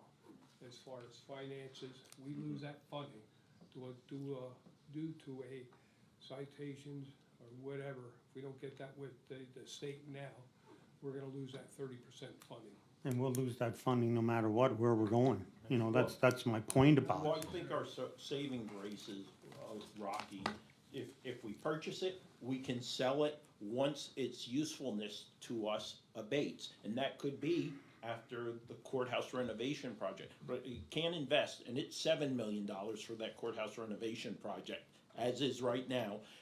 If we do it any other way, it's gonna take us over $10 million, and we know we can't do that. We have to scale back. The problem is, and it puts us in a difficult position, without that building up there, we lose all our flexibility, and we need to maintain our flexibility, if nothing else. And it's worth $517,000 or whatever we end up agreeing with the school district, because we're gonna save that in rental space. Would the court be willing to move domestic relations up there?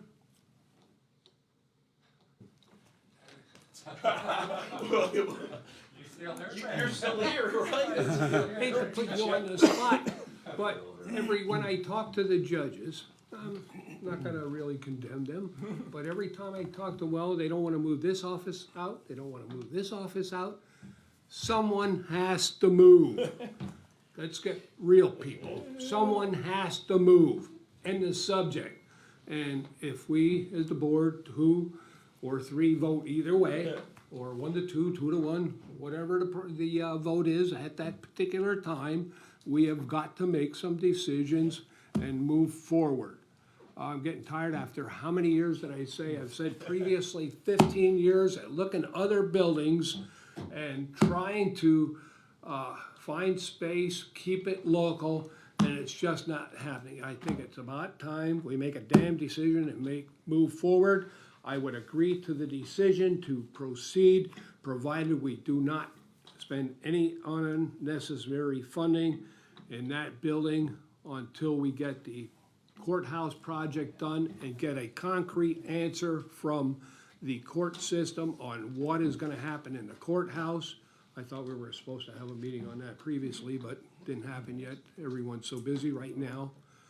But I think a temporary I really hate to do this. I mean, it's, We have to. Could I Well, just and say, Mark can say Yeah. something a little bit too, but I think now we're looking at not doing something up there until we see what we can cut in the courthouse. Cut in the And there's courthouse not things to be cut. The electric gotta be done, the plumbing yeah, gotta be yeah, done, well, everything all gotta I'm be saying done, and is then we're gonna hallways cut, and some shortcut that again. And like I said, in 3 years from now, we're gonna come back and, oh my God, we should have did this. When I first came on board here, out at the park, there was actually an issue out there with the oil boiler, where we were paying to fix the oil boiler every year. It's going on and on and on, couple $100 a year. And what wound up happening, we put a new oil burner in for $4,600. That's the same thing we're gonna wind up over here in the courthouse. We're gonna pay where we should have fixed it in the first place. There's stuff that has to be fixed around here. It can't be left going. And I wouldn't be, hey, if you just wanna buy the building and that's okay and you put that on, but I am not gonna be part of not doing the courthouse the proper way. You just can't throw carpet in and throw people in it. Without having that building up there. okay. Whatever, go ahead. Did you have one quick comment? well, I just was concerned, like a lot of the residents that expressed their opinion about their opposition to the project, because it is a large capital investment in doing this. And of course, we have a high senior citizen population in the county, fixed income folks, taxes obviously are gonna go up. I honestly do not think that the solution for the county space problem is in Jim Thorpe. I think it's the wrong building in the wrong location. I think the cost is way too high. So I don't wanna see it become, but I hate to use the word white elephant. I think that's what it could become for the county. I'm sorry, you're experiencing construction, project management, and pricing of building renovated space? I am not an expert. I Yeah, talked to thank Commissioner you. Arner. He's a And contractor. I would say Mr. Lukasevich is not either. Correct. Well, I do have an MBA from Lehigh, and my concentration was project management, so I do know pricing. Thank you, Rocky. I have an MBA in finance. Call for the vote. Thank you. Mr. Arner. And this is the vote to buy the building, Right. correct? Nothing else? No. I didn't hear nothing else. I heard to buy the building. No, I mean, provided we do As the not. motion was. Yeah. Okay. Mr. Lukasevich. Yes. Mr. Notstein. I walk out of this room today with a target on my Either back. way, but it doesn't. Either way, so I'll vote yes, but I will not support any future renovations up there until we get this issue settled with Children, Youth and others. Just- Yeah. I have no further Good.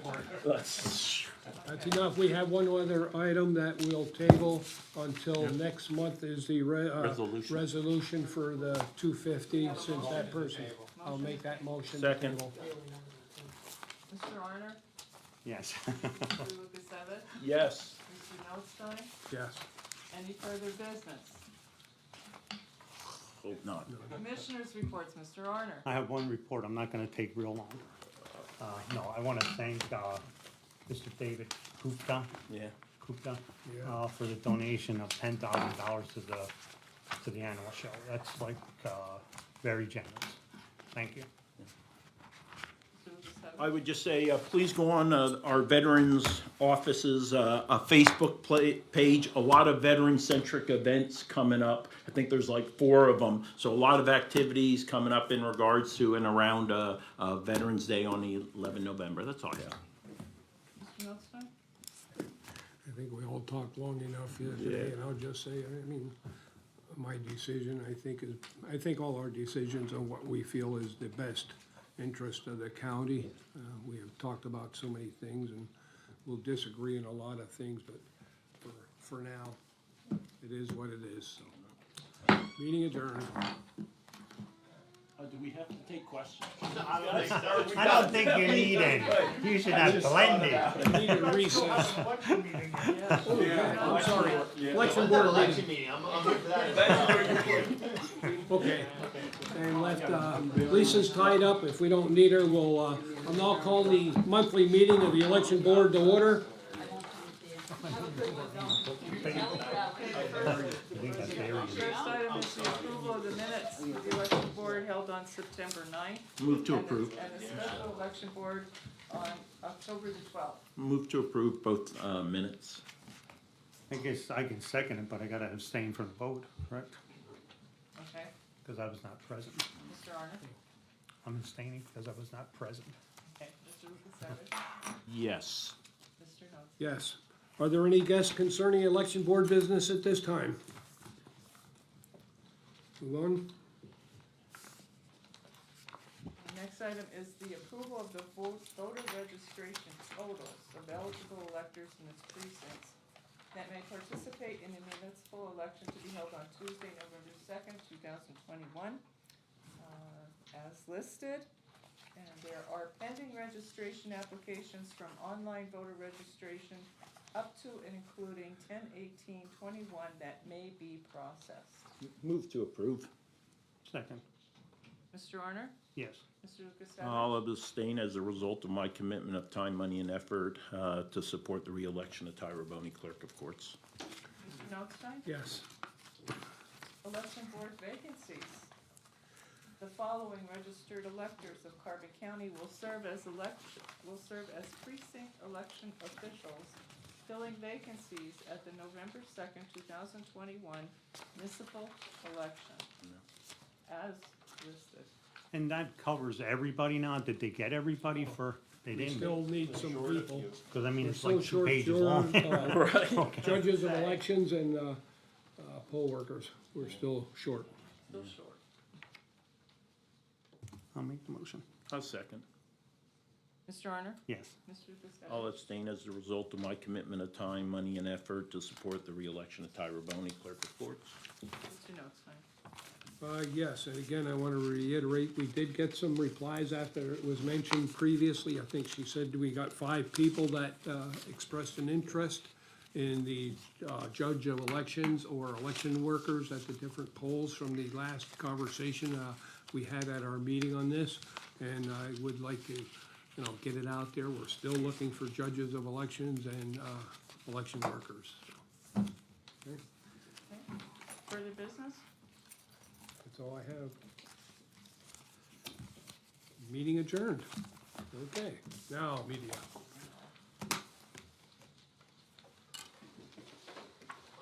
My brain's scrambled. All right, how many people do you think we're short exactly? It sounds like 5 people, 6 people. In Yeah, what? Last time it was like 12 or 13. Oh, for the election. Oh, yeah, I Yeah. think we're down to about 4 or 5. Yeah, I think there's only a Contact Lisa couple on now. that, Yeah. yeah, Okay. it's only a few. I mean, there's not a polling place that isn't manned to some degree, so it's not like there's one Right, place where there's we an have no empty one. building. Right, No, yeah. And one thing I wanna point out in that too, there's always a lot of last minute health issues maybe because of a lot of our poll workers and that are seniors and et cetera. Health issues or family issues that turn up, so there's always a few, I would say, in my experience, that at the last minute, we may lose 2 or 3 more, so we might be down at that time, so. Have you been short like this in previous elections, or is this a We have, kind yeah, of it's COVID nothing specific new, thing? so. And you're not, it doesn't seem like you're concerned that 2, 3 weeks away. No, it shouldn't. Not really. It's If kinda not, like we're gonna. lifeguards at Mock Junk Lake Yeah, Park. we'll point somebody, maybe even you. No, you're not for the county. I'm not. I'm done, thank you guys. Nothing, okay. Come on, Jared, was this more exciting than your other meetings? Well, Kelly skipped out to go to a more Yeah.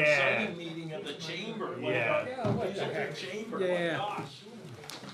Can't believe that. If I get a parking ticket, can I turn it into you later? We purposely kept you here longer so you didn't get time to expire. Am I gonna have a boot on my car or what? Probably. You know that car